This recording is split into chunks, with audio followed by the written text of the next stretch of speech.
Hey guys, Dr. Frank here, founder of Addiction Mindset Recovery Coaching Programs. And in today's brief video, I want to take some time and tell you guys about some simple tips and tricks to help you fall asleep faster when you're trying to quit nicotine, THC, whatever the addiction is. If you're going through withdrawals, chances are you're experiencing some insomnia, and this video is going to help you. So in today's video, I'm going to talk about how nicotine and THC and alcohol actually don't help you sleep. We often think they help us sleep. Those things harm our sleep and they prevent us from achieving deep sleep. That's why you're tired all the time when you're addicted to these things. And then I'm going to talk about some ways that you can improve your sleep. And at the end, I'm going to give you a two-minute trick to falling asleep that the military, that the Army uses to help their guys fall asleep. So that's in today's video. Be sure to subscribe if you find the information helpful. I put out a video every day helping people in recovery, helping people get sober. Great channel. I'm the founder of Addiction Mindset Recovery Coaching, where we help people quit nicotine, THC, energy drinks, and a whole host of other addictions. So without further ado, let's talk a little bit about sleep.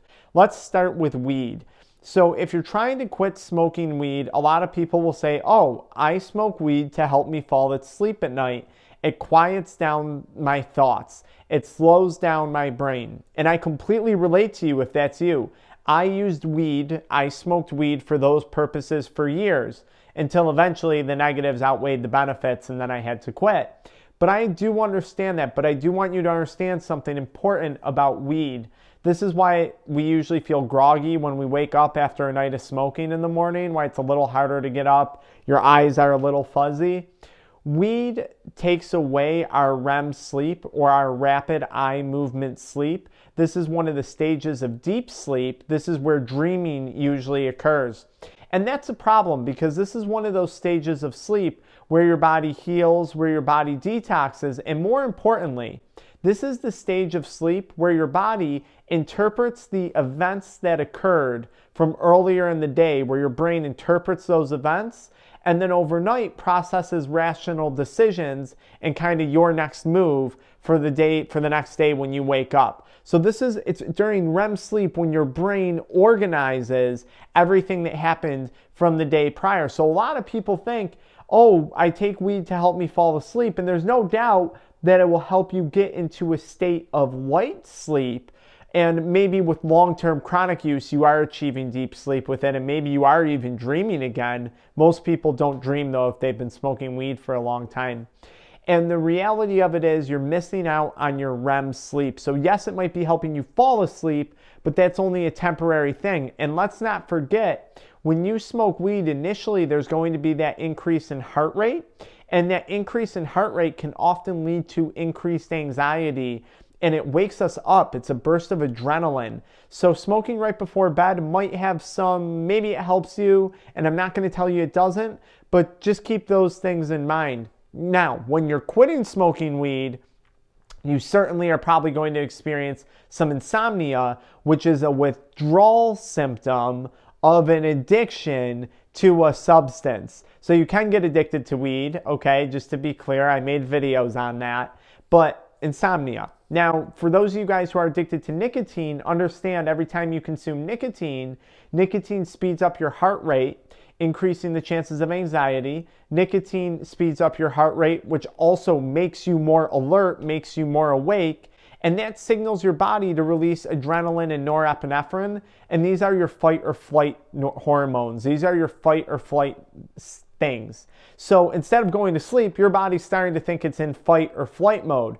Now with chronic use, what happens is you smoke or you vape before bed, or you chew tobacco before bed, and your body gets that dopamine release, so it kind of calms things down before bed, but it's not actually calming you down. It's calming you down in that you've now fed that nicotine fix that you were so anxious to get. So it didn't calm you down from the day, it calmed you down from a craving that you've been dealing with for the last 30 to 60 minutes.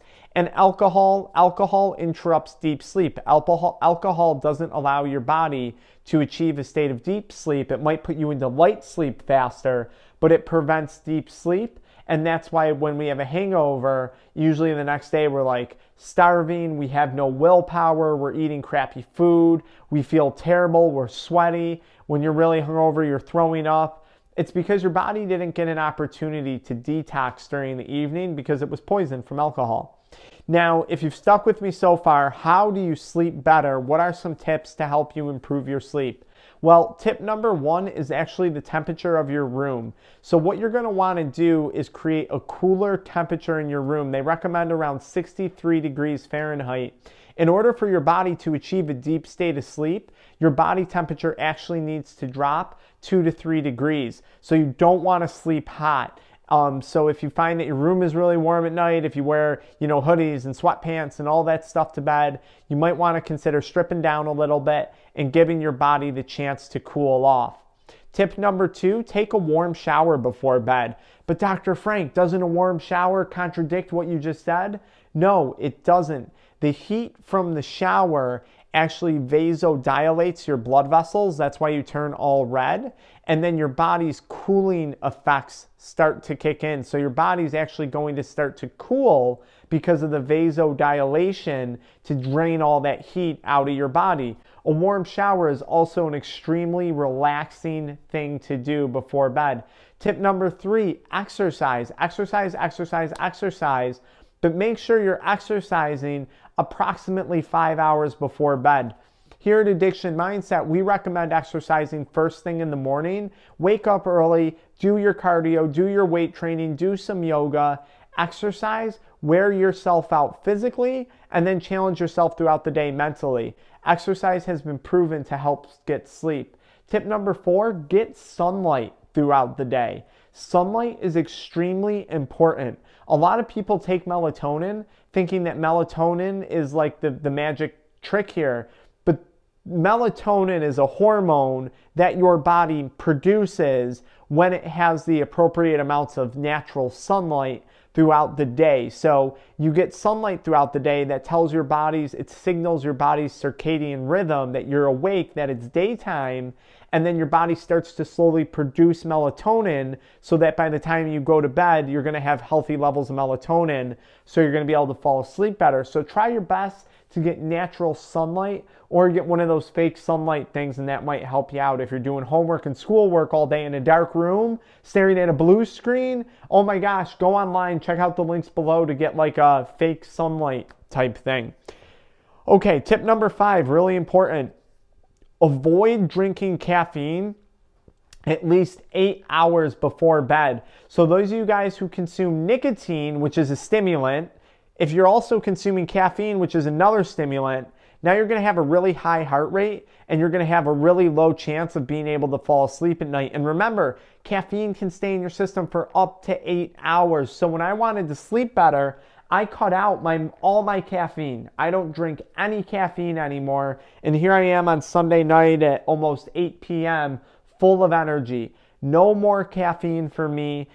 Consider drinking a decaf coffee or a decaf tea. But if you're going that route, remember decaf coffee and dark chocolate do have caffeine in them. And decaf tea, make sure it's an herbal tea so it truly has no source of caffeine.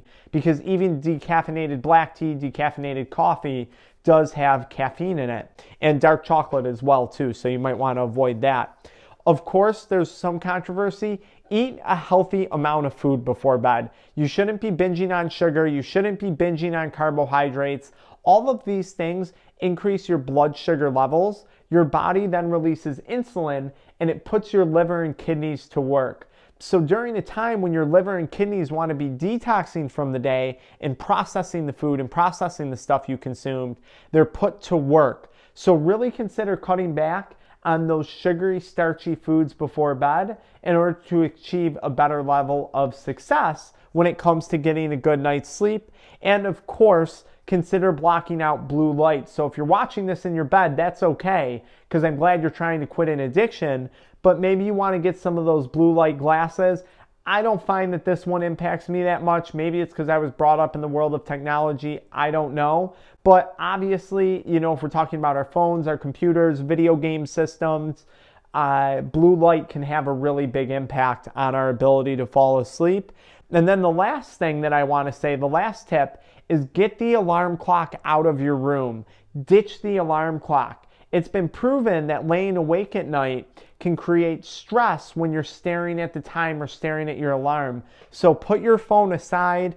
As I've mentioned in other videos, if you're struggling with a pornography addiction, don't even bring your phone into the room. Get an alarm clock, face it the opposite direction. Don't give yourself the opportunity to be staring at the wasted time that you're spending awake all night long. And those are really some of the top tips that I have for sleep. And the last tip I'll give you in this video, relax before bed. So read a book, get your body calmed down, try meditation prior to bed, something that's gonna unwind you. If you've had a stressful day, you have to unwind. And I promise you, drugs and substances are not going to be the thing that gets you to unwind. So find some other activities, find some other hobbies, find some other things that you can do to help you relax at night. There's tons of apps out there on the market today. This video was pretty long, so if you guys need help quitting, click below. There's the Addiction Mindset website for the free course. It's a 75-page course on quitting addictions. I put in there some links to some of the other things that I talked about as well too. And then be sure to stay tuned for part 2 of this video, where I'm going to tell you a trick that the military uses to fall asleep in under 2 minutes before bed. Thanks for tuning in.